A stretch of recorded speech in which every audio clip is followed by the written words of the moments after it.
السلام عليكم ورحمة الله وبركاته. إن الحمد لله نحمده ونستعينه ونستهديه ونستغفره ونعوذ بالله من شرور أنفسنا ومن سيئات أعمالنا. من يهده الله فلا مضل له ومن يضلله فلا هادي له. أشهد أن لا إله إلا الله وحده لا شريك له وأشهد أن محمدا عبده ورسوله. يا أيها الذين آمنوا اتقوا الله وقولوا قولا سديدا يصلح لكم أعمالكم ويغفر لكم ذنوبكم ومن يطع الله ورسوله فقد فاز فوزا عظيما. الحمد لله الذي بنعمته تتم الصالحات. ربنا آتنا من لدنك رحمة وهيئ لنا من أمرنا رشدا. اللهم آت نفسي تقواها وزكيها أنت خير من زكاها أنت وليها ومولاها. أما بعد. Alhamdulillah, syukur pada Allah Azza wa Jal kerana dengan rahmat dan juga limpah kurnia Allah Ta'ala dapat jadikan kita bersama pada malam ini. Dan insya-Allah pada malam ini sambungan kita bagi kitab Mukhtasar Minhajul Qasidin karangan Imam Ibn Qudamah Al-Maqdisi pada muka surat yang ke-65 sambungan kita.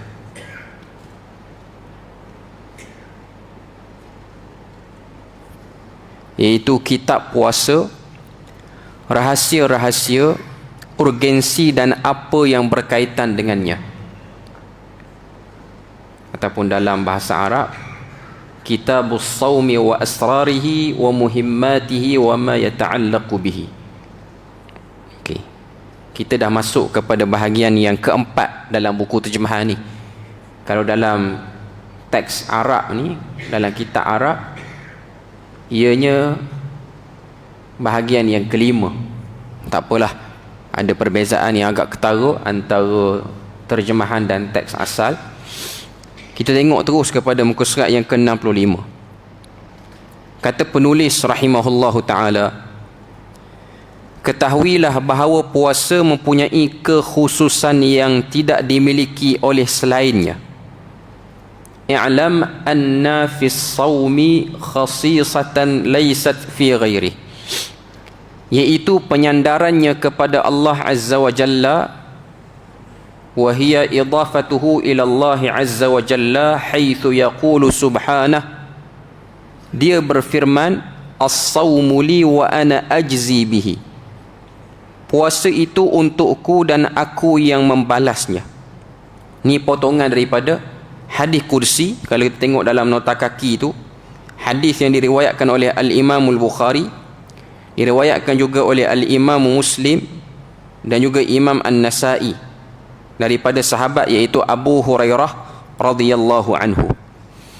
Nabi sebut, Allah Ta'ala kata, as-sawmu li, ibadah puasa itu bila mana seorang hamba tu dia buat, puasa tu untuk aku. Maknanya ada pengkhususan di situ. Wa ana ajzi bi, dan akulah yang akan membalasnya. Allah Ta'ala tidak maklumkan balasannya, tapi bila mana disebut dengan sebutan seperti ini, seperti mana potongan dalam hadis ni, dia menunjukkan keunggulan ibadah puasa itu. Dan ia petanda kepada tidak terbatasnya balasan Tuhan bagi orang yang melakukan ibadah puasa. Ni bukan puasa Ramadan, puasa secara umum, menahan diri daripada makan secara umum. Puasa sunat pun duduk sekali, puasa wajib Ramadan pun masuk sekali dalam ni. Kemudian kata penulis itu, wa kafa bi hadhihi al-idafatu syarafan, penyandaran ini cukup memberinya kemuliaan sebut banyak tu saja, beritahu as-sawmu li wa ana ajzi bi, dah cukup menunjukkan ibadah puasa tu ada kemuliaan yang besar, yang agung. Sebagaimana, sini nak bagi contoh penyerupaan kedudukan, sebagaimana al-bait, iaitu Kaabah, mendapat kemuliaan dengan disandarkan kepada Allah dalam firman-Nya surah Al-Hajj ayat yang ke-26, wa tahhir baiti, iaitu yang bermaksud sucikanlah rumahku. Bila mana Allah Ta'ala nak muliakan Kaabah, lalu Allah Ta'ala sebut dengan kalimah yang ada dalam surah Al-Hajj ayat yang ke-26, wa tahhir baiti. Ayat tu ialah suruhan.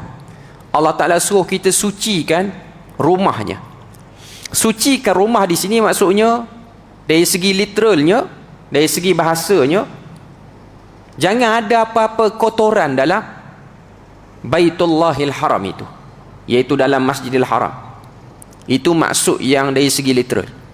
Maksud yang kedua, jangan dilakukan apa-apa kotoran dalam bentuk perlambangan, iaitu dalam bentuk tindakan kita bila mana kita berada dalam masjid itu. Dan tak boleh buat apa-apa yang mengurangkan nilai-nilai tindak tanduk manusia yang rasional. Maknanya berakhlak lah, bertindak dengan tindakan yang selayaknya. Itu menunjukkan tentang kemuliaan Baitullahil Haram di situ. Jadi penulis rahimahullahu ta'ala, dia buat penyamarataan antara puasa dan juga Kaabah itu, walaupun tak sebut dari segi dapat apa, berapa dapat, apakah numbering yang begitu jelas, nombor yang jelas, kalau pahala banyak mana pahala, tak sebut. Tapi dia digeneralkan, diumumkan. Itu ialah salah satu daripada uslub ataupun metodologi dalam menggambarkan kemuliaan satu benda, iaitu dengan mengumumkan kelebihan benda tu. Berbeza dengan bahasa kita ataupun cara kita, yang bila mana satu benda tu ada kelebihan, tapi bila mana kita generalkan dia, kita umumkan, maka orang akan nampak benda tu biasa.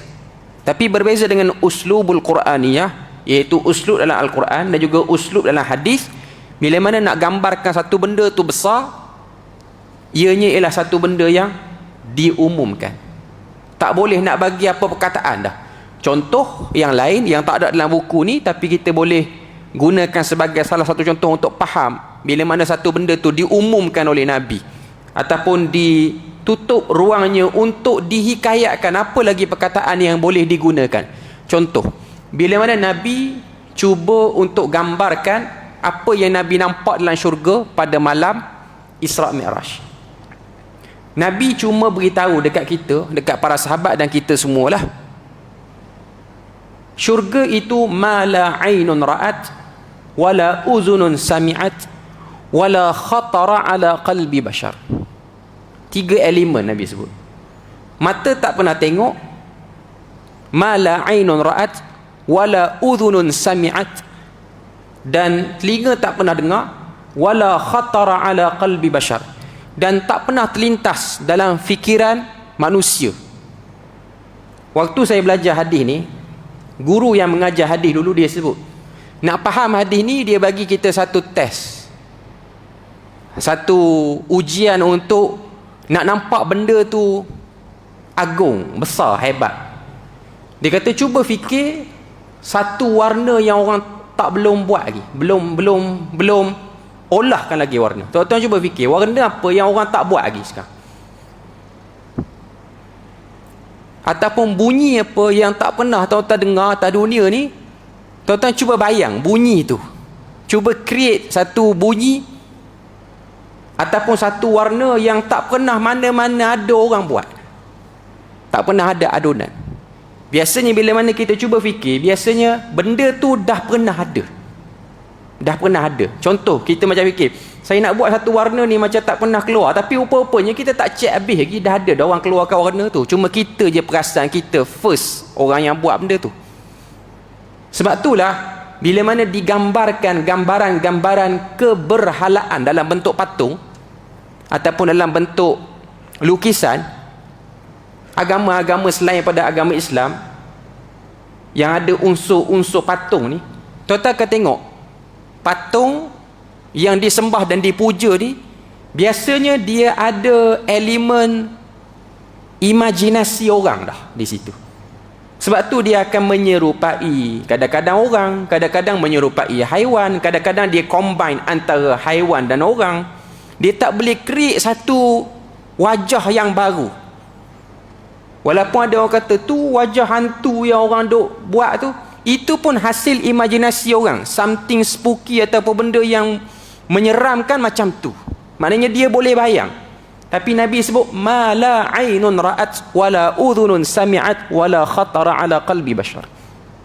Sama juga dengan puasa ni, siapa yang puasa dia mengalami proses puasa tu, tapi balasan di balik puasa tu luar daripada gambaran kita.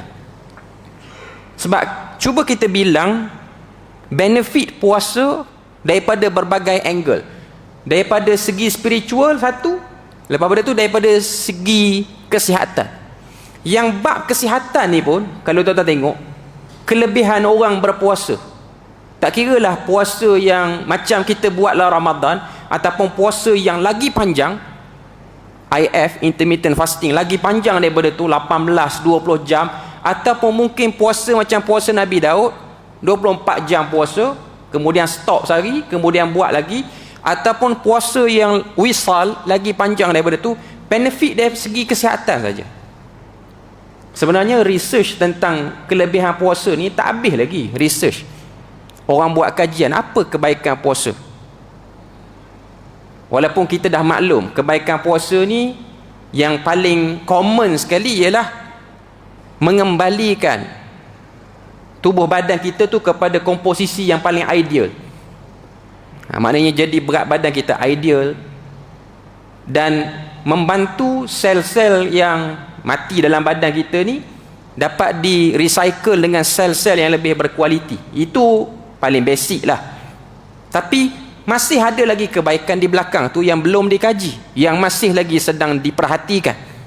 Itu dari segi kesihatan, dari segi yang orang boleh lab test kan, orang boleh makmalkan dan uji kaji benda tu. Dari segi spiritual dia lagi besar. Dari segi spiritual dia lagi besar. Cukup Nabi kata orang muda yang tak mampu kahwin, maka dia kena berpuasa. Sebab puasa itu wija, Nabi sebut dalam hadis. Dalam bahasa Arab wija ni maksudnya ialah tali kekang yang digunakan oleh haiwan yang digunakan untuk kenderaan, pegang dekat kepala dia, dekat kuda ke, dekat unta ke, maka tali itu disebut sebagai wija dalam bahasa Arab, iaitu driven, something driven the vehicle tu, iaitu tali yang mengarahkan tunggangan itu. Sebab tunggangan zaman tu bukan tunggangan jenis ada enjin bermotor macam zaman sekarang, tunggangan daripada segi haiwan. Jadi wija.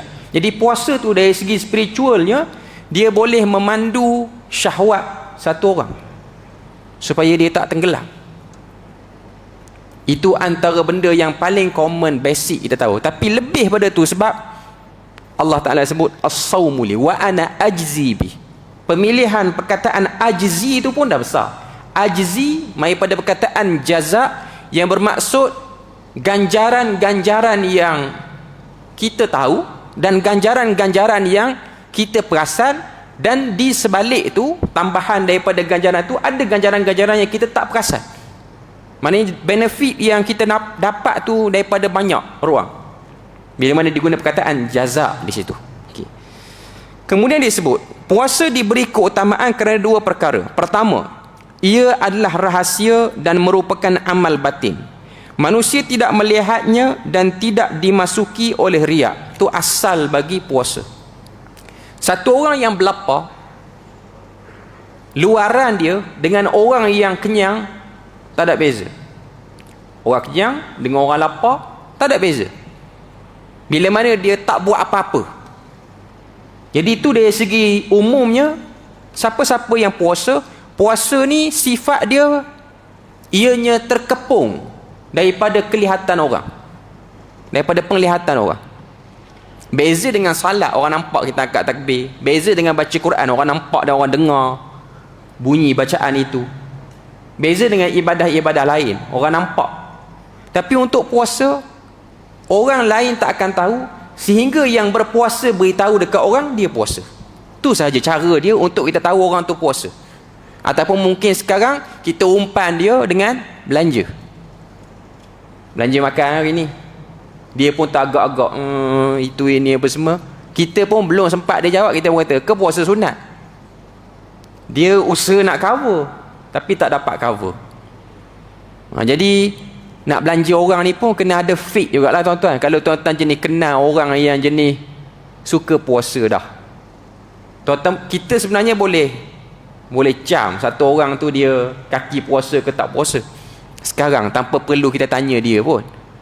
Hari Isnin, hari Khamis, dia ada orang hari Isnin Khamis tu lah dia nak buat kenduri pun. Jadi kadang-kadang mengganggu jugalah orang-orang yang puasa, sebab memang dia ajar dalam sunnah, bila mana satu orang yang berpuasa, ada orang ajak dia makan, orang undang dia kenduri, yang terbaik ialah dia makan. Bahkan dalam buku ni pun pada bab-bab yang akan datang, dalam bab tahsiniyat ataupun tahsinat, benda-benda yang mencantikkan ibadah, amalan salafus salih terdahulu bila mana nak keluar rumah, kalau mereka ni puasa, kalau puasa sunat, sengaja bagi mulut tu ada minyak, ambil minyak apa-apa dekat rumah letak, bagi bibir tu basah. Sebab apa? Tak nak bagi orang nampak kita puasa. Tapi ada juga kerenah sebahagian orang ni, mentang-mentang dia tu puasa sunat, dia bagi kering betul sampai pucat, supaya orang perasan puasa sunat kot dia tu. Cakap tak nak, bibir pun kering. Tapi salafus salih terdahulu, mereka tutup, tak nak jadikan orang perasan kata dia ni puasa. Ambil minyak letak. Sekarang bukan guna minyak lah, macam-macam produk, lip balm ada apa semua, Vaseline ada, sapu yang tu lah. Nak tunjuk kita tu bertenaga, tak tunjuk kita tu lembik, tak tunjuk kita tu macam orang yang terkesan dengan puasa. Tu yang pertama. Yang kedua, ia mengalahkan musuh, iaitu syaitan. Kerana senjata musuh itu adalah hawa nafsu dan syahwat yang akan menjadi kuat dengan makan dan minum. Selama lahan hawa nafsu dan syahwat itu subur, maka selama itu syaitan akan hilir mudik ke tempat tersebut. Sebaliknya, meninggalkan hawa nafsu dan syahwat dengan berpuasa mempersempitkan jalan-jalan bagi mereka. Okey. Yang kedua ni, keutamaan puasa, kata Imam Ibn Qudamah, ianya mengalahkan musuh Allah, iaitu syaitan. Sebab dalam satu hadis, Nabi pernah berjalan pada waktu malam bersama dengan isteri dia yang bernama Safiyah binti Huyai. Jadi ada sahabat nampak Nabi berjalan dengan perempuan, cuma tak pasti perempuan tu siapa. Sebab zaman dulu jalan bukan ada lampu jalan, bukan ada elektrik, ada karan macam sekarang. Okay. Jadi Nabi perasan gerak-geri dua orang sahabat tu, daripada jalan tenang, tiba-tiba mereka berjalan laju sikit, macam bergegas-gegas nak jauh sikit dengan Nabi. Nabi pun sebut ala rislikuma. Maksud dia dalam bahasa Melayu ialah nanti dulu, tunggu sekejap, jalan tu jangan kalut sangat. Itulah bahasa Arab punya keindahan. Dia dua patah je, ala rislikuma. Kita bahasa Melayu berapa patah dah nak terjemah. Kita jangan kalut sangat, nanti dulu. Banyak perkataan dah keluar. Ala rislikuma, macam tu je, tunggu je. Nabi pun kata innaha Safiyah binti Huyai, yang duk berjalan dengan aku ni isteri aku, nama dia Safiyah binti Huyai. Dua-dua orang sahabat tu kata, faya subhanallah, maha suci Tuhan, kami tak sangka apa-apa pun dekat kamu Rasulullah. Maknanya kami tak ada terdetik, tak ada syak wasangka, oh Nabi sakan berjalan dengan perempuan malam ni. Tak, kami tak ada rasa tu. Lalu Nabi kata inna syaitan yajri majrad dam, sesungguhnya syaitan itu boleh masuk dalam salur darah kamu dan dia boleh was-waskan kamu sehingga kamu fikir benda tu. Maknanya dalam hadis tu Nabi beritahu syaitan boleh masuk dalam salur darah kita, boleh menjadikan darah-darah kita ni segala benda-benda sel darah ke apa semua pergi dekat otak kita, lalu otak kita pun terfikir benda-benda yang bersifat negatif, berimajinasi benda-benda yang bersifat negatif. Lalu antara caranya untuk menjadikan kita ni dapat sempitkan laluan syaitan, bukan kata tak boleh masuk langsung, tapi sempitkan laluan syaitan itu ialah dengan berpuasa. Bila mana kita puasa, apa benda yang paling kuat sekali dalam puasa ni tuan-tuan, kita akan rasa lapar. Sebab tu orang sekarang cari macam-macam produk untuk jadikan dia ni boleh bertahan daripada lapar. Kalau puasa pun, contoh nanti dekat dengan bulan Ramadan akan ada orang jual produk. Okey, siapa yang ambil produk ni, ambil waktu sahur, puasa siang hari ni tak rasa lapar. Tuan-tuan, dia sebenarnya entahlah, saya sendiri tak rasa benda tu sebagai benda yang kita perlu berusaha try hard sangat nak jadikan puasa kita tu tak ada lapar. Saya tak tahulah, tapi saya sendirilah tak dapat menipu diri sendiri. Makanlah ingredient yang paling bernutrisi dalam sahur. Macam orang kata, sahur ni nak bagi kita tahan lapar, nak bagi kita tak rasa lapar, bagi protein banyak, bagi serat banyak, jangan karbo banyak sangat. Kita boleh buat benda tu, tapi dia akan sampai satu keadaan kita akan lapar. Dia akan sampai. Sebab itulah kesan daripada puasa, iaitu menjadikan kita lapar. Sebab fungsi lapar tu, hormon lapar tu bila mana dia dah keluar daripada badan kita, apa yang akan terjadi tuan-tuan? Kita akan jadi tak berapa nak tengok masalah orang. Kita duk fikir lapar kita. Dan efek dia, kita tak akan ada masa untuk tengok orang tu, dia duk buat apa. Sebab kita duk ingat lapar kita.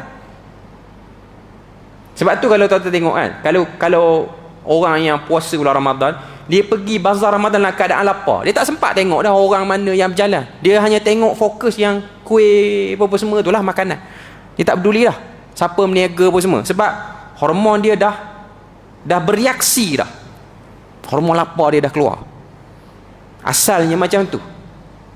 Sebab dalam hadis riwayat Imam Muslim pun, Nabi ni pernah mengekspresikan lapar depan para sahabat. Ada satu hadis dalam Kitabus Saum dalam Sahih Muslim. Satu hari sahabat tengok Nabi tengah hari rembang ni, bulan Ramadan ni, ambil air, jirus air atas kepala.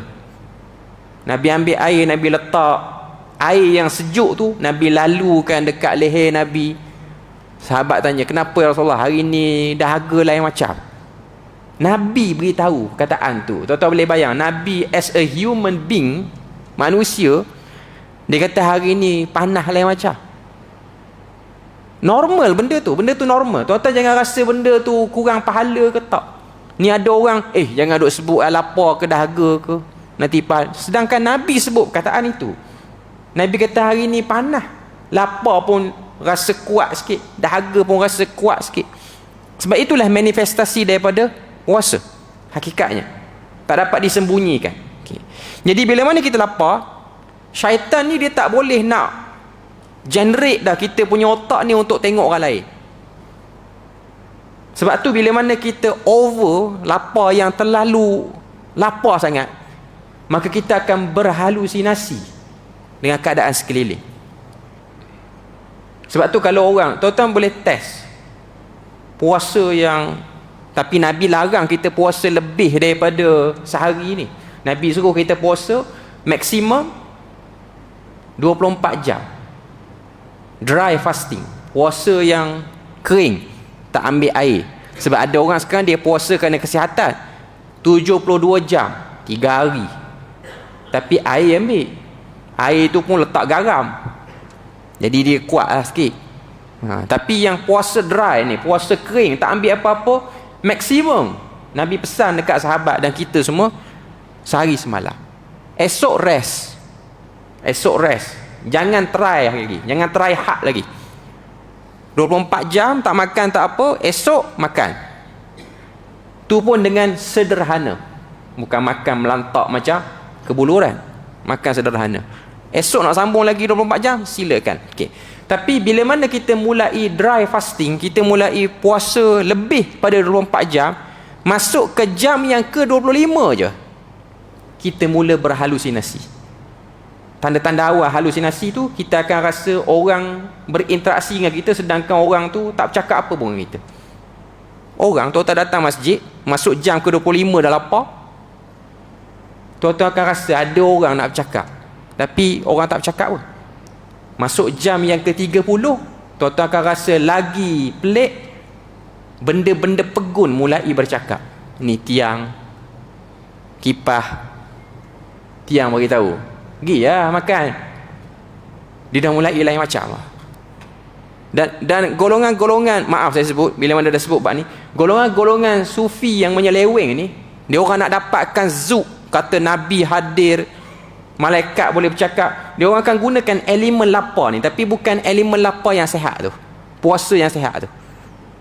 Sebab dia orang nak dapatkan satu spiritual experience, pengalaman rohani yang merasakan ada benda-benda ni boleh bercakap. Tapi sebenarnya dia dipengaruhi oleh lapar dia saja, tak lebih pada tu. Dan Nabi tak buat benda tu, Nabi tak tunjukkan kepada kita untuk buat. Nabi pernah puasa lebih daripada sehari, tapi Nabi kata yang ni untuk aku je, untuk orang lain tak, untuk umat aku tak. Untuk umat aku cuma puasa Nabi Daud saja yang paling best, iaitu 24 jam. Dan sudah pasti puasa Nabi Daud itu ada kelebihan yang cukup banyak, dari segi kesihatannya dan juga dari segi spiritualnya. Okay. Kemudian dia sebut lagi situ, banyak dalil yang menunjukkan keutamaan puasa dan ia adalah masyhur.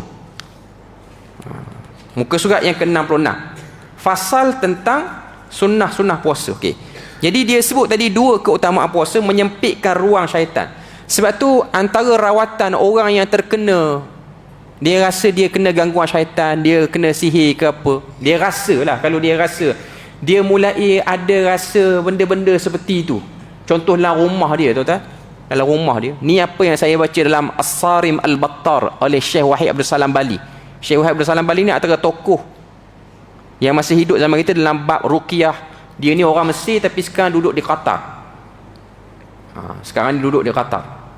Antara tokoh ulama yang dia buat ruqyah tu betul lah, bukan ruqyah pegang merata, raba merata orang ni, bukan. Tapi ada seorang perawat di Malaysia ni duk jual nama Syekh Wahid Abdul Salam Bali, kata dia tu anak murid Syekh Wahid Abdul Salam Bali. Tapi orang mulai meragui sebab rawatan dia tu macam ada unsur yang meragukan.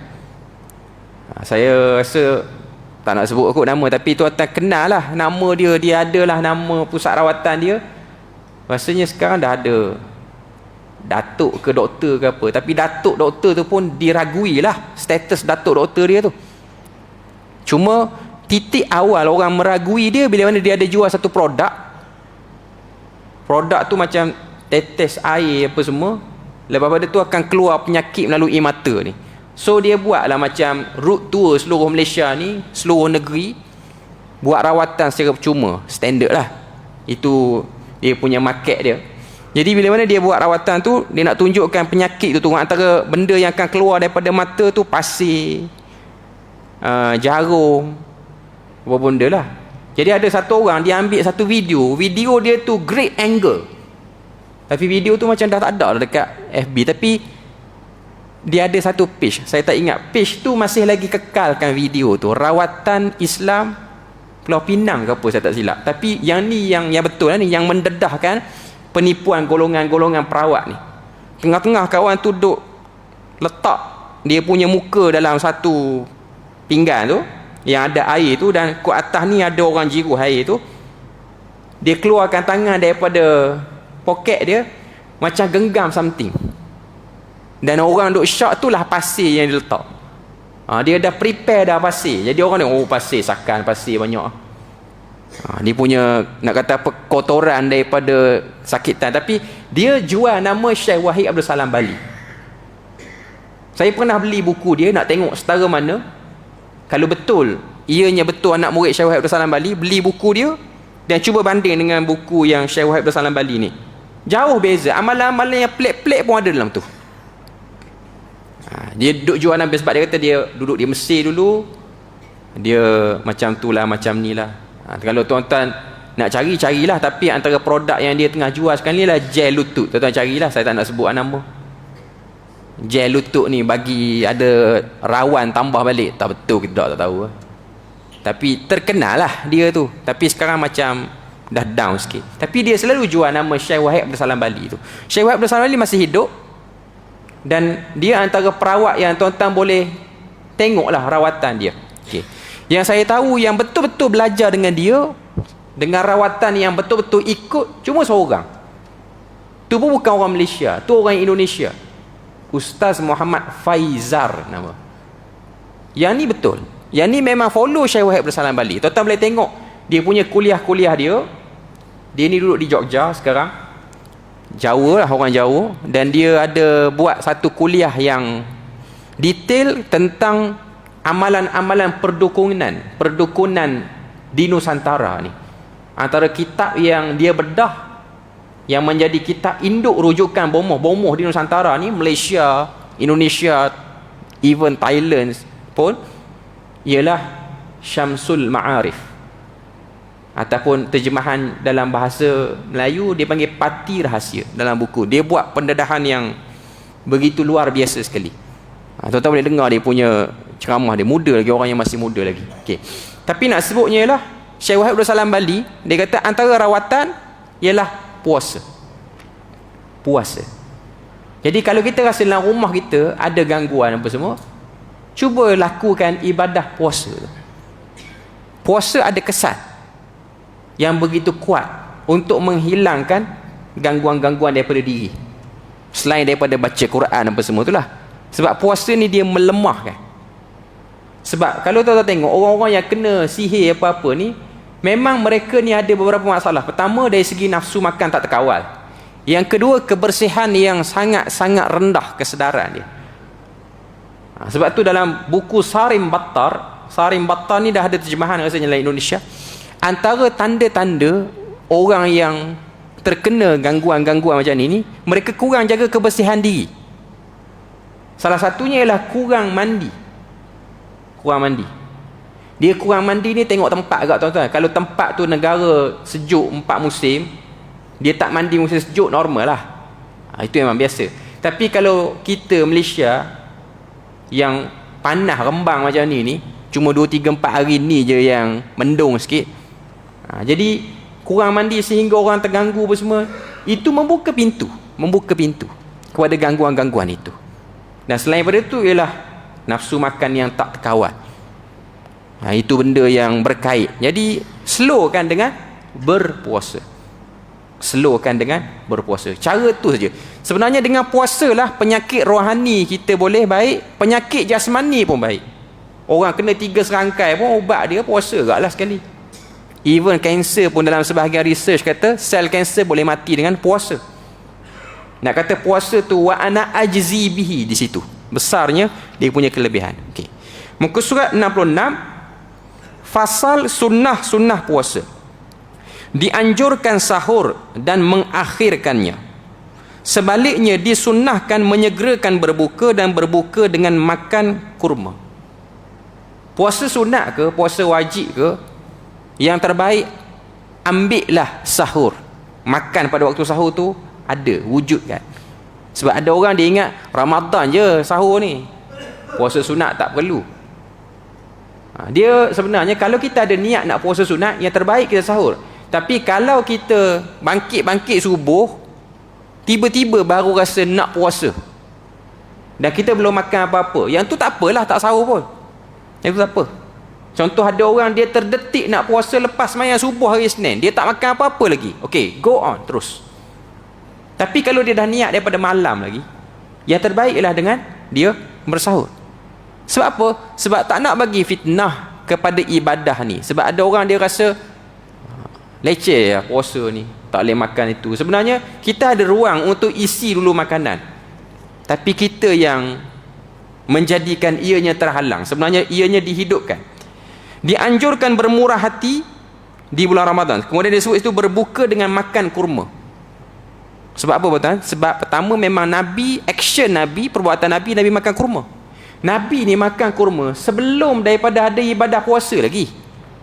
Nabi makan kurma ni. Sebab kurma ni ialah satu superfood yang luar biasa yang wujud di semenanjung tanah Arab.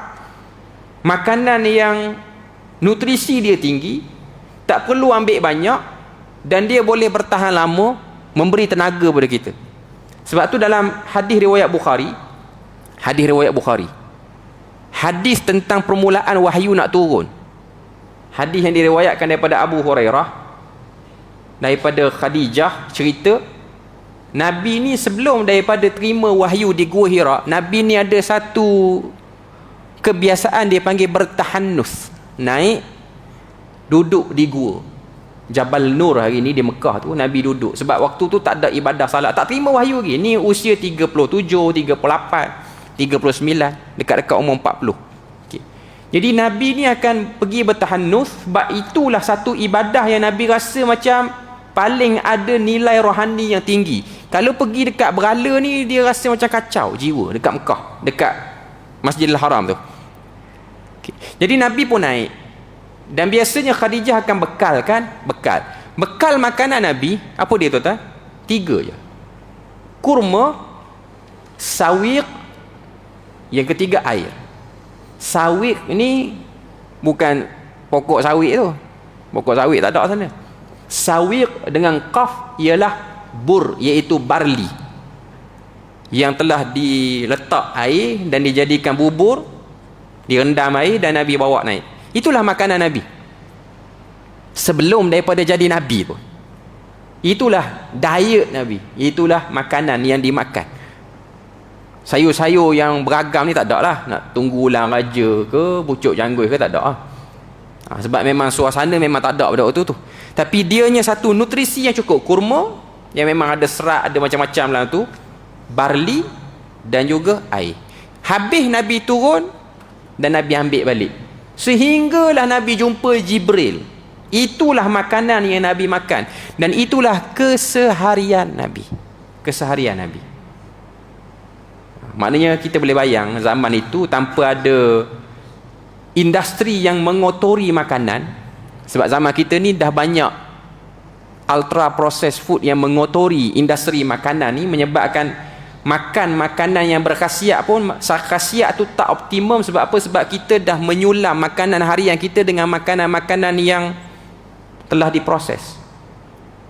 Gula kita pun dah mengalami proses refine, jadi gula putih.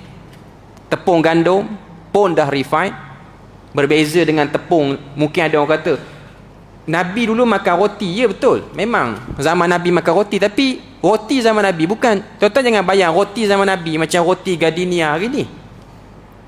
Roti teksturnya kasar, ada lagi biji-biji, orang kata apa, kulit-kulit daripada gandum tu, serat dia tu ada lagi situ. Mungkinlah saya boleh kata antara roti yang paling mirip yang dimakan pada zaman Nabi ni, sourdough kot sekarang, paling mirip. Tuan-tuan cek tengok, sourdough ni mahal lah, tapi taklah kata itu macam tu.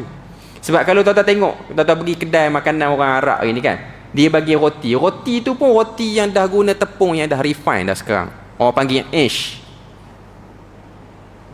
yang roti ash tu, dia bentuk dia macam roti tepayan.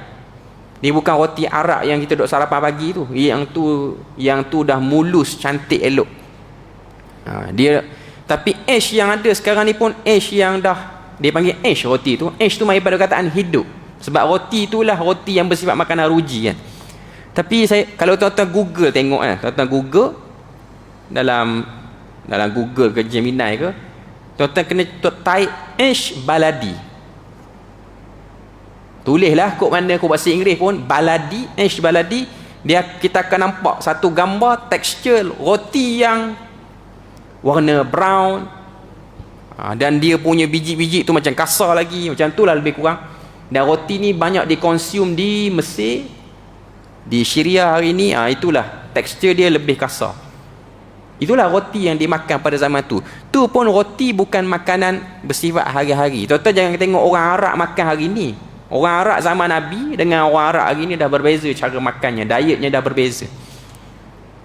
Tuan-tuan jangan tengok orang bila mana pergi buat umrah, tengok orang Arab makan, dia pun makan. Pepsi ada 2. Yang Pepsi tu zaman Nabi tak ada. Ada orang kata kita balas Pepsi. Sudah dah makan nasi mandi ni, dia kan kembung macam.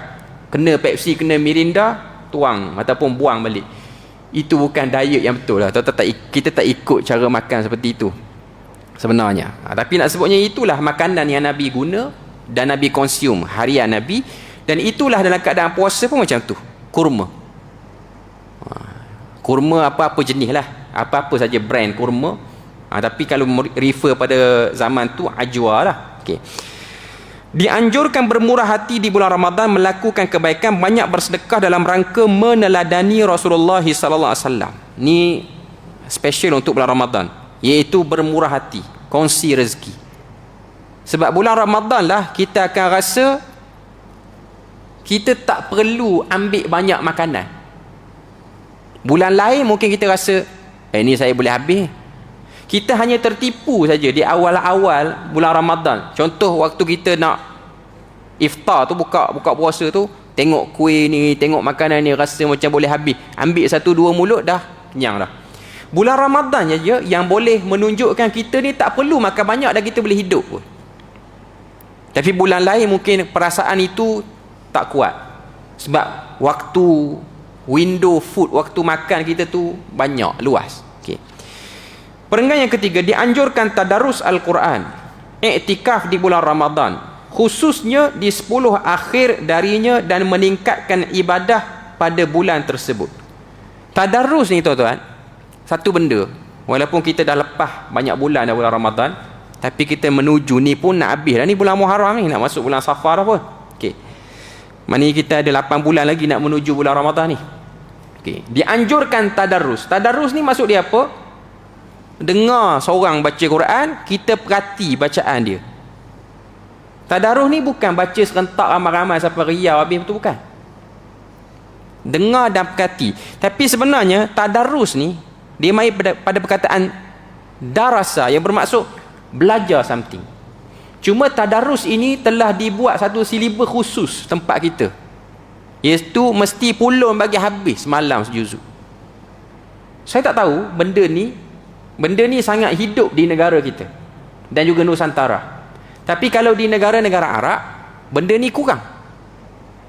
Cuba tuan-tuan yang mungkin ada pengalaman pernah pergi umrah bulan Ramadan, tuan-tuan ada tengok halaqah tadarus lepas tarawih sana? Tak ada. Tak berlaku. Nanti kata kritik amalan orang Malaysia pula. Tapi saya nak sebutnya ialah nak bagi faham konsep lah. Ini benda-benda yang kita kena sedar.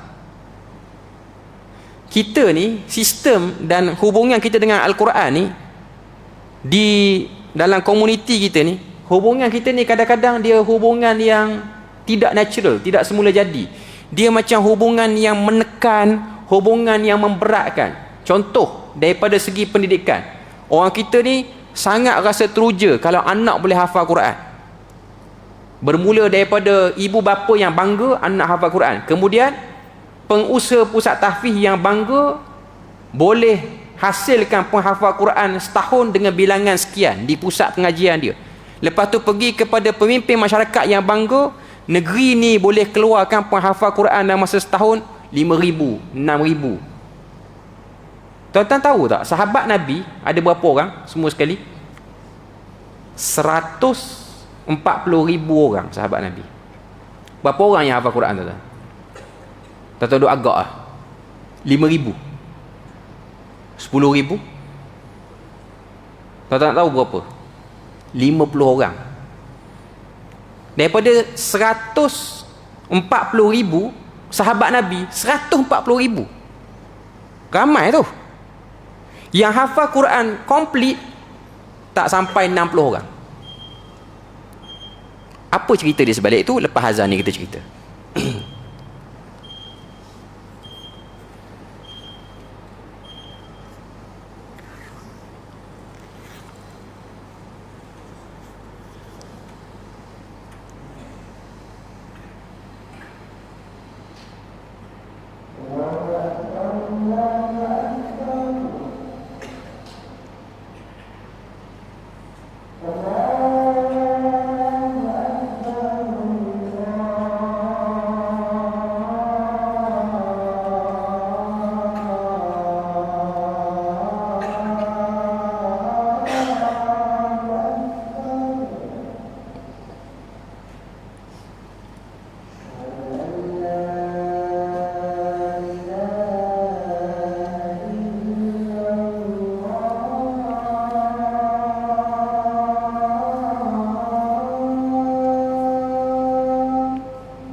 Okey, kita balik semula tadi.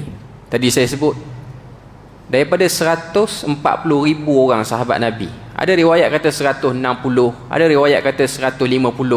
Sebab itu hanyalah anggaran secara rawak ketika mana peristiwa Hajjatul Wada' Nabi, haji terakhir Nabi. Anggaran dia macam itulah, antara in between 140 hingga 160,000 lah. Kita ambil lah paling maksimum 160,000. 160,000 ni ramai tuan-tuan. Populasi kita di Perlis ni pun 200,000 untuk satu negeri orang. Sebab tu kalau kita tengok dengan keluasan negeri Perlis ni, walaupun orang kata kecil, kita pun akui kita tak jumpa semua orang lagi di Perlis ni. Tak jumpa semua lagi orang. Yang kita jumpa hari-hari ni ialah cuma daripada ujung ke ujung negeri. Kita tak boleh kata saya dah jumpa semua dah 200,000. Mustahil. Walaupun mungkin dah separuh usia dah, ataupun dah lebih 20 tahun dah berada di sini. Okay. Jadi daripada 160,000 orang sahabat yang hafal Quran, technically hafal Quran secara keseluruhan sebagai huffazil Quran, disebut sebagai penghafal Quran, hanyalah 60 ataupun below 60, bawah 60, tak sampai 65 pun. Itu kajian yang dilakukan oleh para ulama. Yang baki tu lagi, tuan-tuan boleh bayang berapa persen je daripada sahabat Nabi yang hafal Quran habis? Berapa persen saja? Kita nak letak 10% pun banyak, bawah pada 10%.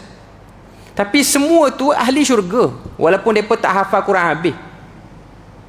Hari ni tuan-tuan boleh tengok statistik daripada yang berdaftar lah, Darul Quran Jakim ke apa semua, Malaysia ni setahun 5,000, 10,000, 5,000, 10,000 dengan 36 juta rakyat kita ni, setahun 10,000, 20,000. Itu angka tak rasmi. Belum lagi kita bilang yang pusat tahfiz yang tak berdaftar dengan Jakim ni. Maknanya lebih daripada tu, belum lagi orang Malaysia yang belajar luar negara, yang dah habis hafal Quran di luar negara. Maknanya setahun mungkin kita boleh letak 30,000. Mungkinlah untuk seluruh negara. Okay. Tapi dengan bilangan yang banyak tu, dengan bilangan yang sikit pada zaman Nabi tu, kualiti penghafal, kualiti orang yang berinteraksi dengan Quran, akhirnya Al-Quran itu tak lebih daripada verbal, ucapan, bacaan yang dibunyikan, yang dilagukan. Kerinduan pada Al-Quran akan datang pada bulan Ramadan, tapi kerinduan tu pun kerinduan yang bersifat, orang kata apa, surface. Sebab apa kita syok bulan Ramadan? Sebab bulan Ramadan ni kita boleh dengar bacaan Quran. Kenapa? Kerana bacaan itu dialunkan oleh orang yang bersuara lunak, bukan kerana kehebatan bacaan itu dan kehebatan ayat tu. Maknanya kalau ayat tu dibaca oleh orang yang suara dia tak apa sedap, kita pun macam spoil lah dia ni, downgrade ayat tu. Sedangkan ayat tu ialah ayat yang tetap grade dia tinggi. Sebab tu saya sebut hubungan interaksi dengan Al-Quran tu sudah mulai tidak natural, tidak semula jadi. Beza dengan Nabi dan para sahabat dahulu, yang mereka ni menjadikan Al-Quran tu betul-betul hidup dalam diri dia. Jadi dalam bab tadarus ni, saya nak sebut sikit lagi, kadang-kadang silibus kita nak pulung bagi habis tu perlu direform kembali, supaya bacaan Al-Quran itu ada matlamat yang betul-betul follow macam mana yang Allah Ta'ala suruh, iaitu menjadikan orang yang yastami'unal qaul fayattabi'una ahsanah ulaika hum ulul albab. Tuhan sebut, dengar yang baik, dengar bacaan, perkataan, ikut yang baik, dan mereka lah ulul albab. Yang ni mungkin kita akan bahas pada kali yang akan datang. Untuk malam ni kita berpada situ je lah dulu. InsyaAllah kali yang akan datang kita akan sambung lagi pada fasal sunnah-sunnah puasa tu. Subhanakallahumma wa bihamdika asyhadu an la ilaha illa anta astaghfiruka wa atubu ilaik. Wassalamualaikum warahmatullahi wabarakatuh.